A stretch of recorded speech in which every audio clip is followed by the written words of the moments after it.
Buenos días, mi nombre es Valentina Lancheros y hoy les vengo a hablar de las epistemologías del sur, como los temas tratados ya en clase. Primero, para saber, todos los puntos relacionados con esto, debemos saber qué es la epistemología del sur. La epistemología del sur a lo que quiere llegar o lo que quiere hacer es reflexionar sobre la realidad de la cual estamos pasando para ofrecer un diagnóstico crítico al presente, al presente de lo que pasa en este momento, para que haya mayor posibilidad de formular cosas que se puedan solucionar para que la sociedad esté más desarrollada, esté organizada de una mejor manera. No voy a tratar los puntos uno a uno, ¿no? Sino voy a hablar en sí de lo relacionado al taller.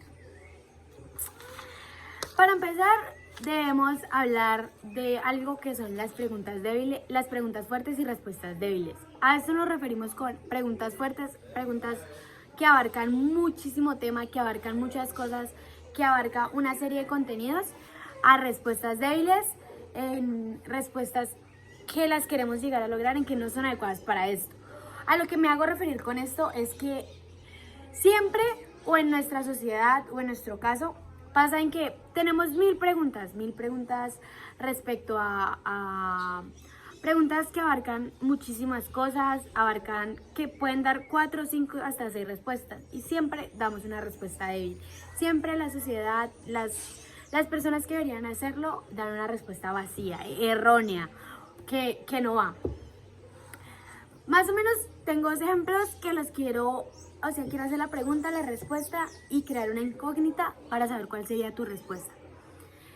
A lo que me refiero con esto, o a lo que quiero llegar, es que analicemos el tipo de preguntas que la mayoría de gente se hace, que las personas se hacen, y las respuestas débiles que dan entes gubernamentales.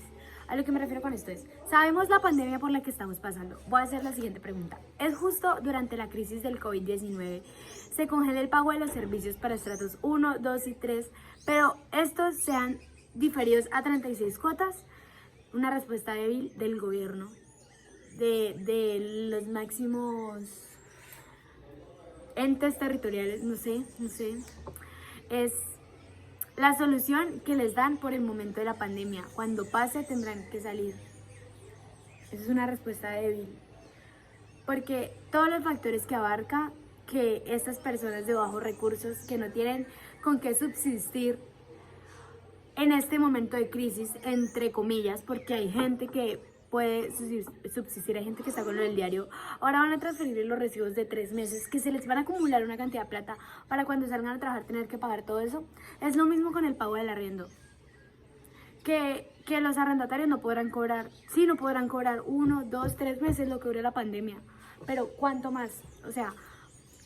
Lo general es cuánto abarcará después, cuáles serán las repercusiones para las personas.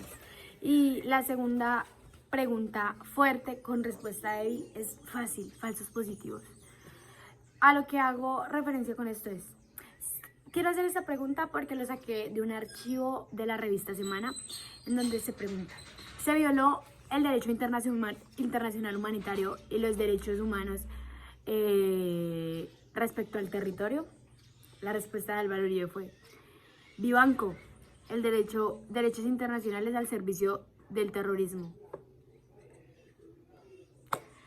Siempre se han ocultado miles de falsos positivos, se han ocultado tantas cosas, y Álvaro Uribe tiene respuesta a eso.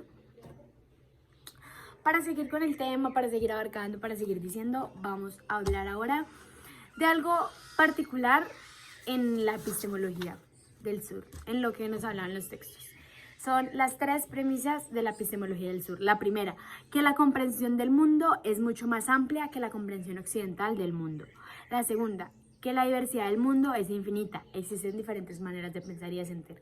A lo que aluce esto es a que había una teoría en donde las cosas eran como se decía y ya, no se podía interpretar, no se podía saber que había más. El mundo es diverso, hay muchas maneras de ver la vida, hay una infinita manera de pensar y de actuar. Puedo decir que este árbol es verde, pero otra persona lo puede ver amarillo. Cada uno piensa y difiere según esos conocimientos, y no podemos cohibirnos de esto.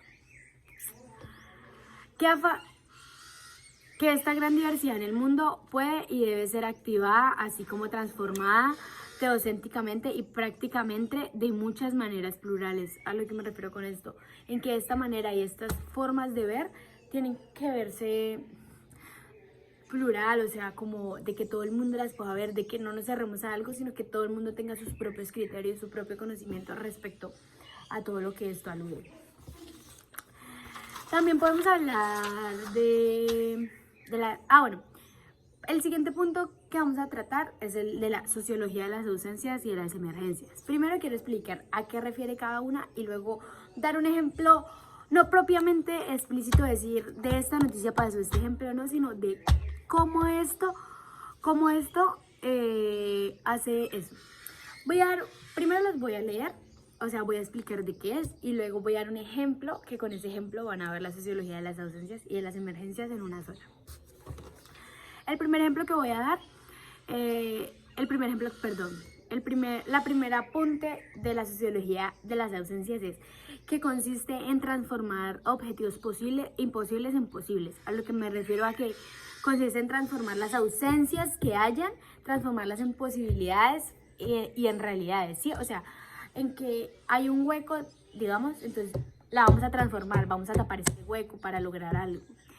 Y la sociología de las emergencias es sustituir el vacío del futuro de que, digamos, no se logró tapar este hueco, entonces en la sociología de las emergencias vamos a tratar de tapar este hueco, pero siempre hablamos en el presente.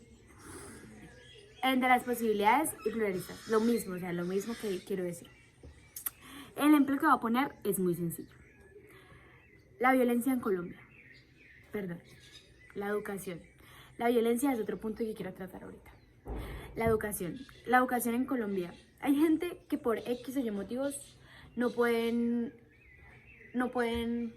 tomar de educaciones porque vienen en sectores muy alejados, que la educación no llega, que todo. En la sociología de las ausencias, yo daría solución a que las personas que pueden lograr estudiar, impartir conocimientos con los demás, pero el gobierno y las demás personas deberían ayudar para esto, para que todas las personas estudien, para que los jóvenes estudien, para que la población aumente y logremos ser un país desarrollado, porque si todos sabemos, todos estudiamos y todos logramos salir adelante con el desarrollo, vamos a lograr tener un país mejor.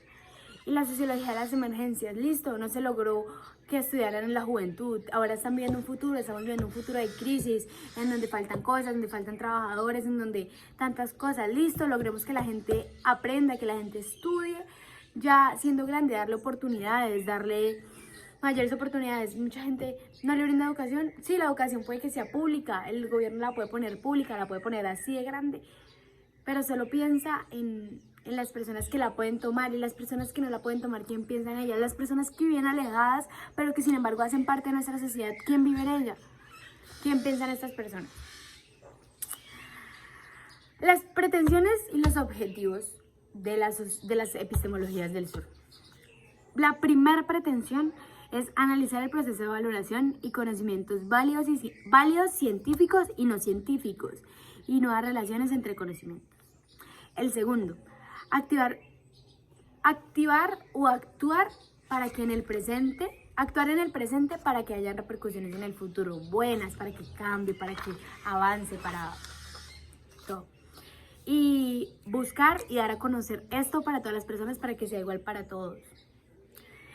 Los objetivos serían buscar y enlazar la historia con el conocimiento basado en aportaciones del futuro, o sea, en buscar lograr cosas para que, digamos, este ejemplo lo doy sencillo, lo decía en el texto muy claramente, en buscar cómo nos vemos en 20 años. Las personas que están ricas tal vez se puedan seguir manteniendo ricas por su ritmo de vida, pero las personas que son más pobres van a seguir empobreciendo, porque vemos que la solución en este país no es avanzar, es quedarnos donde estamos, porque este país cierra muchas puertas.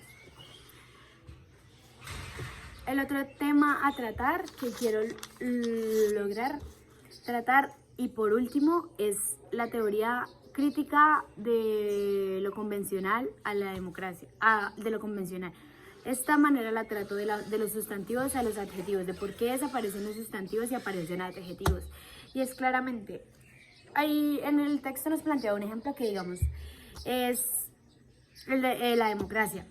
La democracia es un sustantivo porque es una palabra base, pero de este se desprenden adjetivos. Entonces, esta palabra ya no es la que necesitamos. Entonces, tenemos que saber que hay democracia participativa, radical, deliberada, y que de esta se van a desprender muchas más, de que van a haber palabras que sigan y conceptos que, a pesar de que sea democracia, porque es nuestro sustantivo, van a haber adjetivos que van a seguir describiendo esto. Los ejemplos básicos que yo doy es la violencia. La violencia, nuestra palabra, nuestro sustantivo. Pero hay violencia, hay feminicidios, hay genocidios, hay maltrato, y todo esto se desprende de la violencia. Adjetivos. Otro adjetivo, la educación. Educación sexual, emocional, física. Pero, ¿a dónde viene esto? ¿A dónde quiero llegar con todo esto? Es a mirar cómo la epistemología del sur nos da la opción de cambiar, de que la sociedad cambie para un bien,